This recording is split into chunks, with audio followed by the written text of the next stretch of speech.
Right to be Read podcast, episode number 144, interview with Ray Edwards. You are listening to the Right to be Read podcast, and this is your host, Ani Alexander. Hey there, it's Ani Alexander, and you're listening to the Right to be Read podcast, the podcast that inspires and encourages writers. Today, I woke up to a very nice email from a listener who actually discovered the podcast the same day and decided to write me a feedback. So I truly appreciate the feedback and the email. It made my day. His name was Flavio. Flavio, shout out to you. Thanks a lot for the email. As to the bets part of today's morning, that's how life is, usually striped black and white. So I just sat down to record this intro of the episode, and it appeared that my microphone decided to break up with me. So I couldn't connect it to my laptop in any possible way. It refused to work, and I decided that what the hell, I have to show up. Today is the day. You have to get the interview on time, and I'm gonna make it. So, sorry for the quality. The interview itself was recorded by the microphone, so it's gonna be okay. So let's go ahead and talk about today's interview, because it's really a good one, and it's not about actually, bragging or anything, but it's a good one because my guest was a really good one. So I spoke with Ray Edwards, and for those of you who don't know who Ray Edwards is, he's a communication strategist, copywriter, author, speaker, and host of one of the top iTunes business podcasts. He has worked with Fortune 500 companies and with some of the most powerful voices in leadership and business. His clients include New York Times best-selling authors Michael Hyatt, Tony Robbins, and many more. Ray's copy and marketing expertise has helped sell an estimated of 200 million or more in products and services. So today we will be talking about his new book, which launched just today. It's called How to Write a Copy That Sells. And in this interview, he covers the most important points from the book. And I do recommend getting the book, especially now, because he's giving away a physical copy for free until March 1st. So you can get it at anialexander.com/copy. And let's get to the interview with a better sound quality, and I'll just give the floor to Ray. Hello, Ray. I'm very happy to have you over to the Right to be Read podcast. Welcome to the show, and thanks for coming. Well, thank you for inviting me. I really appreciate it. I've been seeing your name over and over again, to be honest, because we're basically, in the same niche in the sense that we work with writers. I follow new book launches and stuff like that. So I've been seeing your name periodically. I think the first time I heard about you was when you were launching your copywriting course. How was it called? It's called the Copywriting Academy. The Copywriting Academy, exactly. So that's, when I was introduced to you, so I watched a few videos and I knew about the course. And later on, I kind of, heard that you wrote a new book about copywriting and it's going to launch soon. So as you know, every time when someone launches a book, they always like doing podcast interviews. So we decided to do so today. That's a funny thing. I'm very much more open to doing podcast interviews when I have a book about to launch. Oh, yeah, exactly. So let's just briefly talk about how did you come up with the book idea. And the book is called How to Write Copy That Sells, Step-by-Step System for More Sales to More Customers More Often. So was it something, how did you come up with the idea? Was it something you wanted to share, or was it something you have been asked about over and over again, and that's how you came up with the idea of writing the book? Well, it's both, actually. I wrote a book about writing copy back in 2010, and a lot of things have changed since 2010 with how we sell on the web, and also just I've gotten better at writing copy and better at teaching copy. And so I had a lot of questions from people who would say to me, hey, I read your book, which was called Writing Riches, and you said the following things, and are they still true? And I realized that many of them were different now. So I wanted to write something to answer those questions. And I also wanted to write a copywriting book that I felt was a little more timeless, a little more evergreen, that would stand the test of time. If technologies, they come and go, search engines come and go, and I wanted to write something that had more durability and wasn't so much tied to specific technologies, search engines, and those kinds of things. Okay, I see, and I can understand what you mean exactly, because I've read the book myself a few days ago, so I know what you mean. But how did you end up being in copywriting at the first place? I mean, it's not something usually we learn, right, in the university or when we are choosing a profession. So what exactly happened? Well, I got into the radio broadcasting business when I was 14 years old. I was a disc jockey, and I spent 30 years in that business, a little over 30 years, actually. I became an executive and managed a group of stations and ended up as a vice president of a radio company. And during that time, I worked with lots of advertisers, and I did lots of campaigns and promotions. And I just learned that there was a real crying need for good direct response promotion and copy in the world of business. And then something interesting happened in the late 1990s and the early 2000s. The internet began to encroach upon the radio business because before that, you had to listen to the radio to hear new music, and you had to put up with commercials, and you had to put up with DJs. And then the internet and the iPod came along, and suddenly you could have a radio station in your pocket with no commercials and no DJs. Mm-hmm. And so I realized I'm going to have to get out of this business because this business is on its way out. And I saw pretty quickly that my skills at marketing and promotion and writing copy would transfer to the internet extremely well. And I was extraordinarily lucky, I think, and blessed to meet the right people at the right time. And so I ended up working for some pretty well-known people like Tony Robbins and Jack Canfield and Mark Victor Hansen, the guys who created this Chicken Soup for the Soul enterprise. And they recommended me to their friends, and it kind of took on a life of its own. And I've had a fantastic ride. I've enjoyed working with a lot of really successful business people, a lot of whom nobody's ever heard of, but that doesn't mean they're less successful. It just means they're not as well known.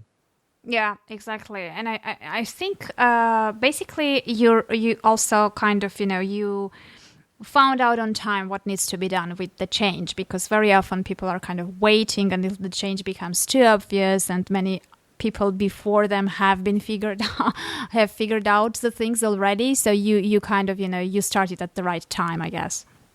I think that's true. I had an interest in copy long before I even knew what it was. I remember when I was a young child, I used to read these newspapers at my grandparents' house, and they were the Weekly World News and the National Enquirer. And those are tabloids here in the U.S., and they're very sensationalist. And they had lots of direct response advertising in them, although as a child, I didn't know they were ads. I thought they were articles. And I found them fascinating. And I only found out later that they were all basically written by the same great copywriter, a guy named Eugene Schwartz. And so I've since gone back and read those ads again from the perspective of knowing that they're advertisements, that they're copy.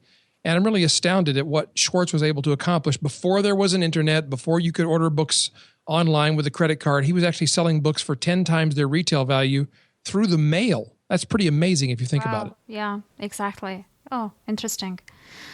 Okay, so basically even then, the copywriting technique, which is linked to story, was it like a storytelling type of copy that you were reading in the newspapers? Yes, it was a mixture of storytelling and techniques that invoked the power of curiosity that made you think, well, I need to read more because I need to know the secrets that he's talking about. Okay, yeah, I see. Well, I mean, since we mentioned storytelling, I want to actually find out, because I'm really curious about this. Many people think that if you are a writer, then you can write a good copy, which obviously is not true. You can tell a story, but it may not be exactly a good copy in terms of it accomplishing your goals. So what is the difference between just, being a writer and specifically having this, new mindset and new style of actually writing a copy? Well, it's a great question, because if you are a nonfiction writer, for instance, and you write business books, let's say, there's a basic underlying structure that most business books have. They possess a certain form and format and sequence of how you put things together in the book. And in fiction, we know that stories have structure. There's a whole book written about this idea called story. There's many books written about it, how you structure stories, what the classic story forms are. And we know that to tell a great story, it's probably going to possess those common elements that most great stories possess. And so the same is true for copywriting, which copywriting is simply writing that persuades people to buy into an idea or a product or a service or a belief. You're writing to persuade people that they can or should do something. And there is a format, an underlying structure that's beneath all persuasive copy. And once you learn the structure of great copy, just like when you learn the structure of great stories, the writing becomes much easier. If you don't know the structure, you are basically fumbling around in the dark, hoping that you're going to hit the mark with your copy. And quite often that's not what happens. Yeah, mostly it doesn't work. Let's be honest. If you don't know how to do it, it just doesn't work. So, I don't know. What is your opinion on this? Should a writer or, a person who has, an online service or product he's trying to make a sales page for, let's say, should he aim to learn those techniques and write his own copy? Or it's better if he can afford it, he hires a professional copywriter?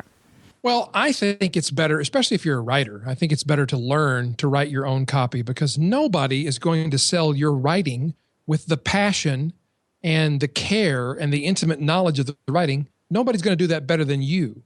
And so if you can, especially if you're a writer, then you already know you can write. You just need to learn a new structure for writing that's for this specific purpose. And for writers, that should be the easiest thing in the world once they're aware that there is a structure. Okay, I see. Well, do you think, I don't know, I have this perception, but maybe that's not true. Do you think that it's easier for nonfiction writers to kind of transfer into copywriting and learn the thing rather than for creative writers, or there's no difference? Well, I think it is a little more difficult for fiction writers to make the transfer, but I think it's a mental block. It's not a matter of skill. I think a good writer is a good writer no matter what they're writing. And I think that all writers are creative. I just think that we get preconceptions in our mind about what it means to be a nonfiction writer and what it means to be a fiction writer. And we tell ourselves a story. For instance, fiction writers often tell themselves the story, I am an artist and I should be totally removed from the commerce part of what I do. I don't want to be bothered with marketing. Somebody else should do that for me. True. I think that what happens if you have that attitude is you probably don't ever sell very many books, because ultimately it's up to you to sell your books and it's up to you to market your books. Even the most successful of writers, people for whom they can just publish through a traditional publisher and their audience will buy their books, they don't step away. The successful ones who are successful over a long period of time don't step away from the marketing process. They step into it. So as an example, James Patterson is very involved in the marketing of his books. And that's because he understands the importance of marketing and the process to sell books. So I think if you're a fiction writer, I would encourage you, just don't tell yourself the story that it's more difficult to write sales copy, because it isn't. You just need to learn the story form, if that makes more sense for you as a fiction writer.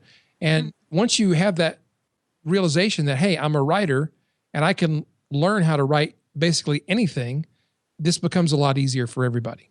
Okay. And is writing a copy like, do you need to spend time writing it over and over again to kind of develop that craft? Is it like writing fiction? Or how many copies do you have to write to end up, having a good quality skill of writing a copy? Well, it's another good question, and it's a lot like asking how many novels do you have to write until you write a good one. I don't know. It depends on how good you are to begin with. How much of a knack do you have for it? How easily do you catch on to new concepts? How much attention do you pay to critiques that you may receive from peers? How diligent are you in your rewrites? And also, how much do you read? Stephen King in his book on writing says that you need two things to be a writer. You need to read a lot and you need to write a lot. And it's the same for writing copy. I think you need to read a lot of copy if you want to get really good at it. And you need to write a lot of copy if you want to get really good at it. And so the more you write, the better you get. And the more you rewrite, the better your copy gets, up to a point. Which is true of a novel, of fiction as well. You rewrite and you do revisions and they pay off. They make your work better until you get to a certain point, and then you're just wearing down the work all over again. I don't if you follow what I'm saying. Yeah. You get to a point of diminishing returns. In fact, you get to a point where you're making it worse rather than better. So just like any kind of writing, I think you have to internally be able to judge that for yourself. Usually for me, it comes about the point where I think I'm sick of writing this. I don't want to look at it anymore. Okay, yeah, I see what you mean. So how important are the personal stories in your copy? Well, I think they're the most powerful part of your copy because we relate most easily and most powerfully to personal stories. If I tell you it was the worst summer of my life, it was the summer that for the first time in my life, I lost someone very close to me. They died. You're instantly kind of drawn into, well, who's he talking about? When was this summer of his life? Was it when he was young? Was it recently? Was it a close family member? Was it a lover? Who died? And so I just made that up, by the way. It's not, I have lost people in my life, but that specific story that I was just telling is not exactly accurate. But the point is, we are drawn into stories. We are more affected by stories than we are by facts. People make purchasing decisions based on emotions first, and then they use the facts to rationalize their decision later. But they just did what they felt like doing to begin with, and they justified it with facts after the fact. Yeah. Too many words, too many times in the one sentence, the word fact. But that's because we're speaking, so you can't revise what you've written. I know. I hate that. So stories are just more powerful. If you think about the most powerful teachers in history, Plato, Aristotle, Jesus, they all were great storytellers. They told stories that powerfully impacted the people who were listening. And so if you think about in your own life, like what are the most important moments in your life that really changed the things you believe, changed the way you felt about things? For many of us, those moments came in the forms of songs, of books that we read or movies that we saw. And every one of those things involves a story. Mm-hmm. Yeah, I see what you mean. Yeah. So besides including personal stories, what makes the difference? What is the difference between a good copy and a bad one? Because I'm just wondering, I mean, if there is a way to learn, the structure and, like you said, the way it should be written, then why not everyone is writing a good copy? Well, not everybody knows that there's a structure, first of all. I think a lot of people read sales copy and they are deceived by thinking, well, this looks pretty easy to write. Anybody could write it. Any hack could write this. And that may be true, but only if the hack knows the structure. And so I think it's important, I think it's important to know the structure of good copy. And just real quickly, I can give you the overarching, there's a 6-point structure that I teach that I can teach in about 4 minutes that will help anybody structure their copy better. We'd love that. All right. Let's start. I call it the pastor formula, Pastor. And many people, when they see that word, they think, oh, you mean a preacher like in church. And no, that's not exactly what I mean. What I mean is the original meaning of the word, which was to shepherd. And what does a shepherd do? The shepherd cares for and protects the flock. The shepherd protects the flock from predators. The shepherd takes the flock where there's food, where there's water, makes sure they're cared for. And in our own stories of our history, we know that the good shepherd laid down his life for the sheep. So if you think of yourself when you're selling as a shepherd instead of as a salesperson, those are two very different mind spaces that you're coming from. If I come from the space of a salesperson, I'm interested in talking you into spending money so I can get some of it. If I'm coming from the place of a shepherd, I'm taking care of you and making sure you make a good decision that's right for you. And when you come from that place, you don't feel salesy, you don't feel pushy or hypey. And I think that's very important that you come from the right place in your heart when you're trying to sell to people. You're shepherding them to a good decision. And so that's the overall reason I chose the word pastor. what do the letters stand for? They stand for the different sections of your copy. You start with P, which stands for the person, the problem, and the pain. So we're thinking about the person that we're writing to. Who are they? What's their life like? What is the problem that they face specifically that you're writing about, that your product or service or that your book answers for them? And what is the pain they experience as a result of that problem? And Jay Abraham has famously said that if you can describe the pain of your prospect adequately enough, they will automatically assume that you must have the answer because you know the pain so well. So the next phase of the pastor formula, or the next section of your copy, is the A, which stands for amplify. And this is the part where we amplify the consequences of not solving the problem. So you might have written a nonfiction book about how to lose weight or how to be better off financially or how to have better relationships. In the amplification section of your copy about your book, you would be writing about, well, what's the consequence of not getting in good physical condition? What's the consequence of not paying attention to your relationship? In other words, what will it cost you to not solve this problem? What's the end result? Because we love to deny the future. We love to deny the fact that if we smoke cigarettes, we're probably going to compromise our health at some point. We love to deny the fact that eating ice cream and cookies and cake and donuts all the time and pizza and drinking soda has a negative effect on our health because we don't feel it right now. So we like to pretend that it won't have an effect in the future. We're creatures of denial. So the A section is about amplifying the truth about what will happen if you don't solve the problem. The S stands for the story. We were just talking about stories. So this is where you tell the story of your own struggle and your own victory over the problem and the solution that you came up with. Maybe it's a system for losing weight, or maybe it's a system for communicating with your spouse or your loved one or the person whom you want to become your spouse. Whatever the answer is to the problem that you have, this is where you describe it in detail. And then the T stands for testimony. This is where you have other people testify, hey, I tried Ray's method for writing copy and it really works really well. I made X amount of dollars by using his copywriting techniques. Or, if you think about when you watch infomercials on television, they are made up of 70% or more testimonials. Why is that? It's because we believe and we buy based on what other people tell us. Not the person who made the product, but people who've used or invested in the product or the service or the book or the system or the course or whatever it is you're selling, and they've had results. That's why the P90X commercial, for instance, is filled with testimonials of people who've lost weight and slimmed down and got six-pack abs now, and they showed the before and after pictures. It's testimony. It's proof. The O of the pastor framework stands for offer. This is where you describe, here's what I have to sell you. And you might actually use those exact words. And the mistake that people make here, by the way, is they think that what they're selling is the book or the course or the DVDs or the workshop or whatever it is that you're selling, the actual vehicle that you use to deliver the change in a person's life. But what you're actually selling is the transformation that your product or service brings about. So if it's a weight loss book, it's the new healthy body that they're going to have. If it's the relationship book, it's the new healthy relationship or the new husband or wife that they're going to have. If it's about how to be better off financially, then it's about the debt-free life that they're going to be living. Or if it's a work of fiction, if you're writing copy to sell your novel or your novel series, then the problem is boredom. The pain is boredom with your life. The amplification is if I don't find something to do with this boredom, I'm going to be even more bored, and that hurts even more, and maybe I'll eat too much or get into substance abuse, or I don't know what happens. We need to be entertained. We hate boredom almost more than anything else in this world where for many of us, our basic needs are already satisfied. Our need for food, shelter, clothing, and financial stability, all those needs are pretty much well satisfied.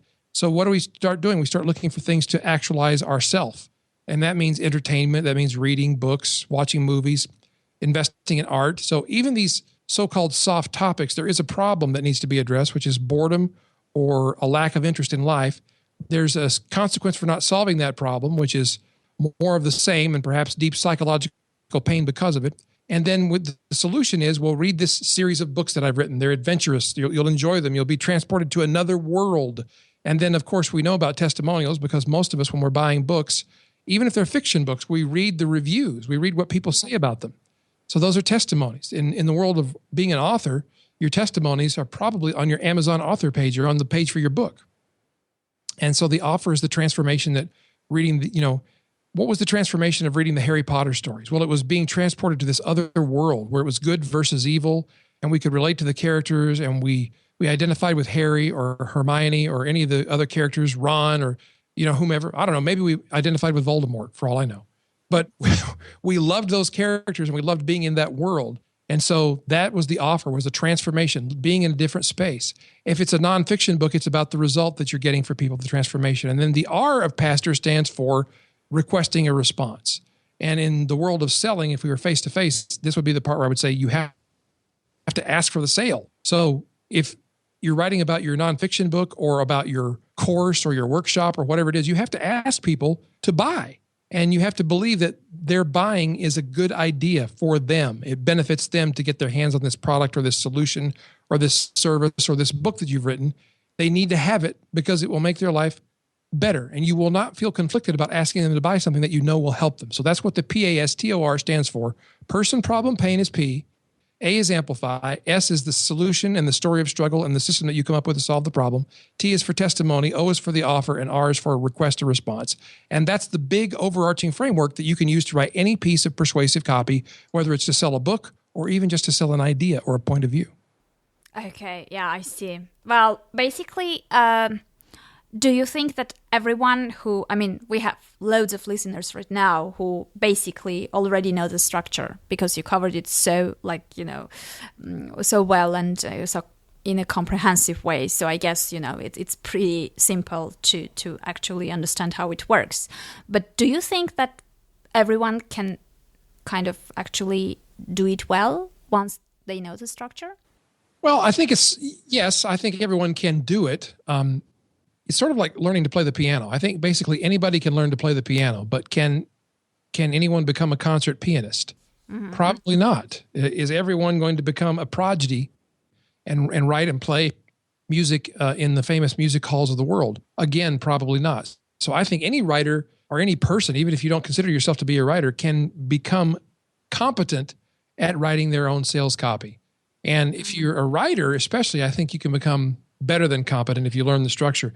And I've just given you the six rather big overarching pieces. In the book, if you look in chapter, I believe it is chapter 2, then I go over the deep structure, what I call the 15 building blocks of a sales letter, the entire message that you write. There are 15 discrete pieces that go into filling out that 6-point structure I just told you about. So there's more nuance to this. You can use the pastor framework to start writing better, more persuasive copy right now. But if you want to learn more, then that's one of the reasons I wrote the book, was to try to distill my knowledge about how I do this so successfully for my clients. And you can use the same process to write successful persuasive copy for yourself. Okay, I see. Well, in the very beginning, I mentioned that I read the book, and there is a part there that I would like you to cover briefly because it's very important. I'm getting loads of feedback from writers about, as you mentioned, dealing with marketing, selling their own stuff and things like that. So you have written a separate part about how to sell without being salesy. And I think that's like a really important thing. And it's something that many of the listeners will be interested at because that's one of their fears while writing copy. Well, yes. And I think that, one of the reasons that we fear this process is we don't understand the idea of being a shepherd of our buyers, of our readers. We don't understand that we are first interested in what benefits them. We want them to make a good decision, whether the decision is to buy our book or our product or not. Maybe the right decision for them is to not buy it. And if that's the case, I don't want them to buy from me because I don't want to take somebody's money for something they don't need or that won't benefit them. And so coming from that space of being a shepherd is probably the biggest transformation you can make in yourself to feel differently about selling. Zig Ziglar, who's a world famous teacher of the art of selling, and he's since passed away, but he often said selling is essentially a transfer of feelings. So you have to have a feeling about what you're selling, whether it's a book or a course or some other product or service. And if you don't have feelings about it, you're not going to be able to sell it very well. And we instinctively know this. We say things like, well, I love Mac computers so much I could sell these for a living. Why do we say that? It's because we love them. We have a feeling about it. We can transfer that enthusiasm to somebody else. And the key thing to remember is you can't transfer something that you don't have. Mm-hmm. Yeah. So actually, the belief in your product or service, whatever you are selling, is very important and crucial, because otherwise yeah. Absolutely. Because think of it this way. If you have a product or a service that you're offering that benefits people, that changes their life in a positive way, if you don't do everything in your power to get that product or service or book into other people's hands, you are depriving them of the very gift you were brought into the world to share. Yeah, okay, I see. So let's say someone went through the thing, learned the details, wrote and rewrote his copy, ended up with something he's satisfied with. Who do you think are the best people to get feedback from to see if it's good or not? Well, I think ultimately the people you get feedback from are your readers, your audience. And the ultimate test is not to ask somebody, do you like this copy? The ultimate test is when people read it, do they buy? Because that's how we really vote. We vote with our credit cards or our debit cards. We vote with our wallet, with our money. And so that's the ultimate test. Now, before you put it in front of those people to have them buy, who do you get feedback from before that time? Well, probably the best people to get feedback from are other experienced copywriters. And you can't rely on your loved ones, your significant other, your mother, your cousin, your brother, or your coworkers to tell you whether it's good marketing copy or not, because they're invariably going to be wrong. The copy that's best is the very copy they're not going to like. They're going to say, well, this seems pushy, or this seems salesy, or this doesn't seem like you, or this is embarrassing. And the fact is that it only feels that way to them because they don't understand how copy works. So the real test is to have other copywriters who know what they're doing take a look at it and give you feedback. But ultimately, you've got to put it in front of people and let them vote with their wallet. Okay, I see. Well, okay. So basically, I'm just trying to kind of conclude and put together in one sentence what we covered. So basically, I mean, the way to go with this is, first of all, make sure that you believe in what you're selling before even starting writing the copy. Second, going through the structure, reading the book and getting all the details. Writing a draft copy, then rewriting it several times to make sure that it's, you are satisfied with that. Definitely include personal stories in it. And make sure that it's basically, it evokes the emotions for the customers to buy. Yes, absolutely. And, I would add to that, if you get your hands on the book, and a lot of this information is available on my website. If you just go to rayedwards.com, you can get some of this in the free articles that I have there. But the book, I really designed the book to be a quick and easy read. And there's a checklist at the end of every chapter that you can use to kind of double check your copy and make sure you've included all the essential pieces that go into successful, powerful, persuasive copy. So I made it to be used that way. I mean, the truth of the matter is a lot of people are going to use the book like this. They're not going to read it. They're going to go to the end of every chapter, maybe even tear out the page that has the checklist and use the checklists to write their copy. And I think you should read the whole thing because I spent a lot of time writing it. But if you wanted to just use a checklist, that would be a good way to do it. Yeah, well, I mean, definitely the book is very practical, straight to the point, and very helpful if you are writing a copy. So I've heard from many, many different people that they are very bad at writing a copy, and I'm one of those people who are saying that, actually. But I realized that, you can't say that until you go through the whole process and you try to write one by yourself. So that's what I'm going to do, actually, because now since I've read it, I have to put it in practice. That's the funny thing about learning stuff. You then have to go do it. Yeah, exactly. Because I mean, once it's in the air, it doesn't mean anything. You have to put it out there and see what happens. Yes. Well, thank you very much for your time, for coming over. I think that we got loads of useful information already in this episode. But if they want to dive deeper and learn how to write good copy, then they should get your book. Yes, I agree. It's called How to Write Copy That Sells. And it really is the best distillation of the whole process that I use to write copy. And I did my best to put it in a format that other people could take, even if you have no experience, read the book, do the instructed exercises, and come away with powerful, persuasive copy that will sell more of your products, your services, or your books. Okay. Well, thank you very much. Thanks a lot. And I guess that's it. Thank you. This has been a lot of fun. Well, I guess that was it. As I already mentioned, I've read the book. I'm going to try and use the structure mentioned in the book and the checklist to come up with my new copy and my new email texts, and I hope it will work. But if it doesn't, you'll let me know because you're getting my emails, right? So otherwise, I do recommend you to get the book. It's free until March 1st. You can get a physical copy from Ray at anniealexander.com/copy. So go ahead, grab your book until it's available, and I'll meet you in the next episode. Take care, keep writing, and let's create amazing pieces of work that will inspire and encourage others.